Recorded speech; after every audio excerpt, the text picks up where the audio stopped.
José, para presentar a nuestro invitado hay que ir a 1984 cuando escribió Recuerdo de la Muerte. Es decir, un libro donde concretamente investigaba y describía prácticamente todo lo que había ocurrido en la década del 70. Pero en el año 2014 vuelve a reiterar, digamos, el libro, le agrega al libro lo que no había dicho en Recuerdo de la Muerte. Esto en el 2014. Allí que dice el periodista y escritor Miguel Bonazo, que Rafael Bielsa, en ese momento un hombre muy fuerte dentro del kirchnerismo, había declarado, mejor dicho, escribe Bonazo en el libro Lo que no dije en el Recuerdo de la Muerte, que desmentía que Bielsa hubiera estado detenido en la provincia de Santa Fe, en La Calamita, y que además había usado esto con provecho propio para tratar de alguna manera, él lo llamó relato épico y lo adornó para tratar de, lo involucró con posibles contactos con la CIA por su amistad con otro montonero, con Galimberti, ¿entendés? Con Rodolfo Galimberti. Esto lo llevó a juicio Bielsa. Lo llevó a juicio y resulta ser que en el año 19 el juez Gastón Olivera falla a favor de Bielsa. Recurre a la Cámara de Apelaciones Miguel Bonazo y resulta que la Cámara de Apelaciones determina en un fallo categórico rechazando la real malicia y defendiendo la libertad de prensa, diciendo concretamente que lo que decía le obligaba a Bielsa a pagar 1.800.000 pesos para los abogados. La esencia de todo esto implica no solamente retrotraerte a la historia, sino considerar que un fallo de estas características, con la importancia de Bielsa hoy siendo canciller de Chile, que en Chile, implica concretamente una advertencia, un aviso y que todavía queda un esquicio en la justicia para tratar de defender concretamente lo que uno escribe, lo que uno expresa y los rebates que eventualmente se puedan hacer considerándose, o en el caso de Bielsa, un mitómano total, ¿entendés? Considerando de alguna manera ese refuerzo que significa para los periodistas la libertad de prensa. Está en línea Miguel Bonazo. ¿Cómo te va, Miguel? ¿Qué tal, Ricardo? Tantos años, ¿cómo andás? Gusto de saludarte y mucho de saludar también a tu compañero en esta importante tarea de informar. José Ravalli es nuestro compañero. José Ravalli. ¿Cómo te sentís? Muy bien, muy contento porque alguien quiso minimizar esto en algunos artículos periodísticos diciendo hay una pelea entre dos ex montoneros, Miguel Bonazo y Rafael Bielsa. No es así. Esto es una visión pequeña de la historia. Acá hay un problema que tiene que ver con la libertad de expresión. Ustedes se acordarán de aquel famoso caso Kimmel, que llegó no solo a la Corte Suprema, que hasta lo condenó la Corte, y lo condenó la Corte menemista, y lo condenó a pagarle una indemnización, ¿no es cierto?, a un juez que había fallado en el caso del asesinato de los curas palotinos durante la dictadura militar. ¿Recuerdan ese caso famoso? Bueno, Kimmel lo llevó ante la Comisión Interamericana de Derechos Humanos, ante la Corte Interamericana de Derechos Humanos, y la Corte falló de manera ejemplar diciendo que la opinión no es judiciable. Es decir, ¿por qué? Porque si no ustedes no podrían estar diciendo en este momento opino que fulano hizo mal por esto, mengano hizo mal por esto, yo no lo podría estar escribiendo, ¿no es cierto? No podríamos hacerlo. No podríamos hacerlo porque cualquiera podría decir, no, un momento, eso ataca mi honor. Es verdad que la honra de las personas es un bien jurídico también que hay que defender, pero yo no lo ataqué a Bielsa por su vida privada. Yo no descalifiqué a Bielsa como individuo, ¿no es cierto?, como ser humano, sino descalifiqué lo que Bielsa dijo absolutamente falso. Primero, que había estado secuestrado en la Quinta de Funes, cosa que dijo, él dice después que se equivocó, que él creyó que había estado en la Quinta de Funes. ¿Qué importancia tiene si estuvo en la Quinta de Funes o no estuvo en la Quinta de Funes?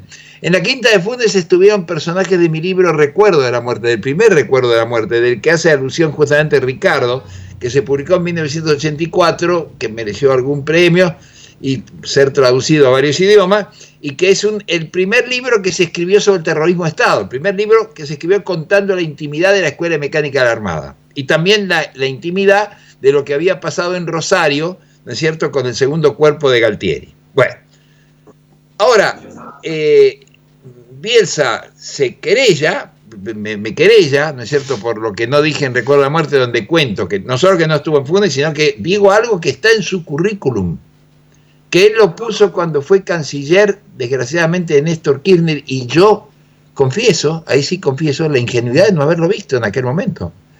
No haber visto en su currículum que él decía, él admitía que había sido funcionario de Videla, de Viola, de Galtieri, no lo dice con esos nombres, por supuesto, pero las fechas que da, alto funcionario del Ministerio de Justicia. Esto después de haber estado secuestrado y torturado. No durante 2 meses, como dice él, sino durante 9 días, no importa, igual estuvo secuestrado y torturado. Y yo no lo niego, esto es muy importante, porque es lo que el fallo de primera instancia se equivoca al decir que lo calumnio y lo injurio, porque no hay ni calumnia ni injuria, ni ninguna mentira. O sea, yo digo concretamente, y están citadas las páginas en que lo digo, que efectivamente estuvo secuestrado, no en la Quinta de Funes, sino en otro campo de Rosario, que tenía el segundo cuerpo de ejército, que era la Calamita. Ahora bien, vamos a juicio, y él presenta testigos que lo hunden, definitivamente, porque uno de los que presenta es Roberto Luqui, que fue subsecretario de Justicia de Rodríguez Varela. Rodríguez Varela no solo fue ministro de Justicia de Videla, o sea, sino que está acusado él mismo de genocida por haber participado en una sesión de tortura como juez en su momento durante la dictadura militar. O sea, Rodríguez Varela está acusado, el que fue ministro de Justicia. Roberto Luqui, que era la mano derecha de Rodríguez Varela, había sido discípulo del abuelo de Bielsa, jurista famoso, conocido de Rosario, y lo va a buscar al exilio. Entonces, teóricamente, este muchacho joven, que había estado secuestrado, que había sido torturado, que había sido liberado, ahora vamos a ver por quién y cómo, que es importante también. Estaba en España, Luqui lo va a ver y le dice, vení a trabajar conmigo, vamos a hacer un tesauro, vamos a hacer quiero que me hagas toda la estructura informática del Ministerio de Justicia. Y dice, no, le expresa dudas, en fin, ¿qué va a pasar? No te preocupes que no te va a pasar nada. Yo te garantizo que no te va a pasar nada. Y Bielsa lo presenta en el juicio en contra mío como testigo. Luqui, que lo sigue viendo, evidentemente, porque lo llama Rafaelito ahí en el juzgado. Esto está filmado por la propia justicia, hay un video de esto. Las camaristas han procedido muy bien, digamos, acá están sus nombres. Yo no tengo el honor de conocerlas, pero acá está, tengo la sentencia, dice María Isabel Benavente, Gabriela Iturbide, son las juezas que dijeron, mire, nosotros no vamos a discutir si Bonazo, del punto de vista político, ideológico, dice la verdad o no dice la verdad. Lo que nosotros vamos a actuar es con la doctrina de la real malicia, que forma parte de la jurisprudencia de la Corte Suprema de la Nación, a raíz de un caso famoso internacional, que es el famoso caso de Sullivan versus el New York Times, en el cual, ¿no es cierto?, ahí nace la doctrina. ¿Qué dice la doctrina de la real malicia? Importante que todos los colegas periodistas de la Argentina la conozcan. La doctrina dice, la doctrina invierte la prueba, o sea, Bonazo no tiene que probar que lo que dijo sobre Bielsa, que Bielsa fue funcionario de dictadura militar, es verdadero. Es Bielsa el que tendría que probar que Bonazo dijo una falsedad y que la dijo a sabiendas de que era falso. Es decir, que cometió un dolo, que actuó de manera dolosa, que dijo, no, yo le meto cualquier cosa, total, con tal de hundirlo a Bielsa, pongo cualquier cosa, digo esto, digo esto. Bueno, esta es una de las cosas que él dijo, que ni siquiera yo había dicho. Otra cosa, él dice que yo lo acusé de entregar compañeros. De ninguna manera, yo nunca lo acusé de entregar compañeros, ni en mi libro, lo que no dije en Recuerdo de la Muerte, ni en mi blog personal, ni en mi Facebook, hay la menor alusión a una cosa por el estilo.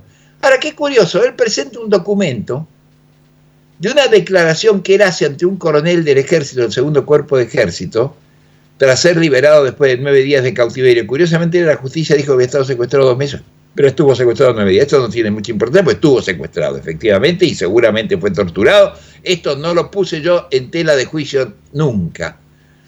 Pero él se presenta y espontáneamente cuando le preguntan si tiene algo que ver con la banda de delincuentes, estoy usando el lenguaje de la dictadura de ese momento, de la banda de delincuentes terroristas Montonero y que yo, dice que no, que se alejó, que se peleó con un tipo que le pedía la casa, que no sé qué, y lo describe físicamente, y describe físicamente también a una responsable con la cual se encontraba, etcétera, etcétera.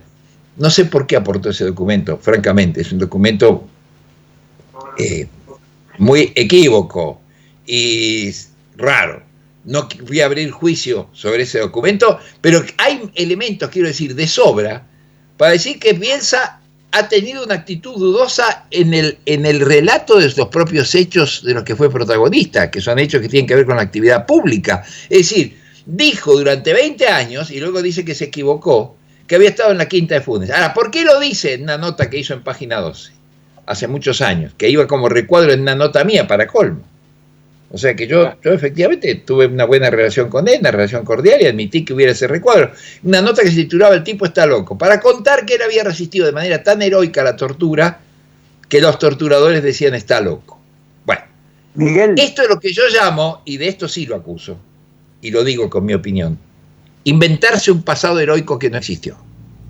Es decir, el relato es. No, esto, me explico, es decir, colocarse a la altura de un héroe, ¿no es cierto?, antidictadura, que resiste de manera colosal la tortura y qué sé yo.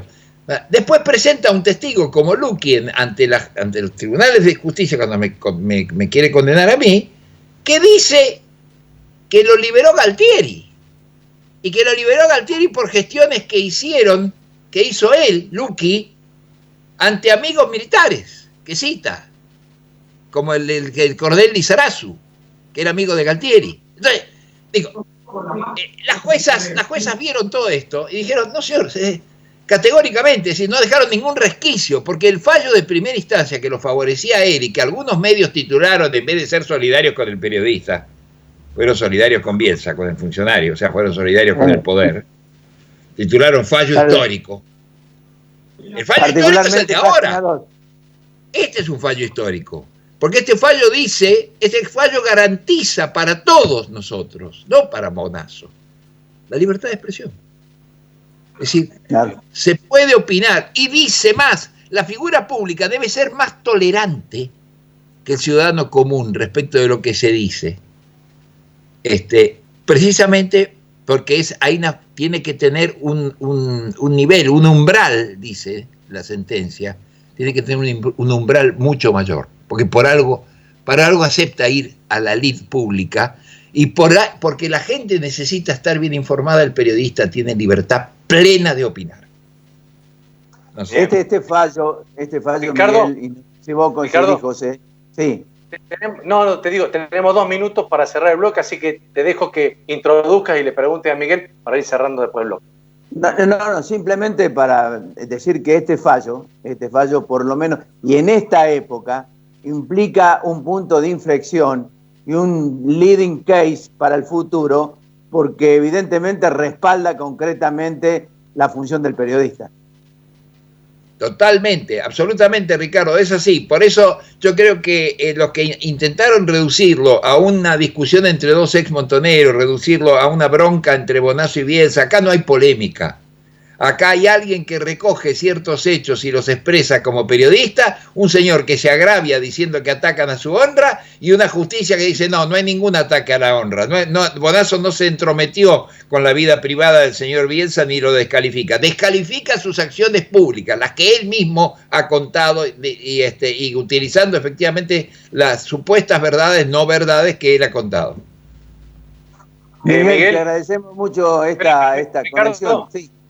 No, perdóname. Sí. En el último final quería preguntarle a Miguel, de todos modos, sucintamente, pero ¿cómo está viendo hoy nuestra libertad de expresión en estos últimos tiempos?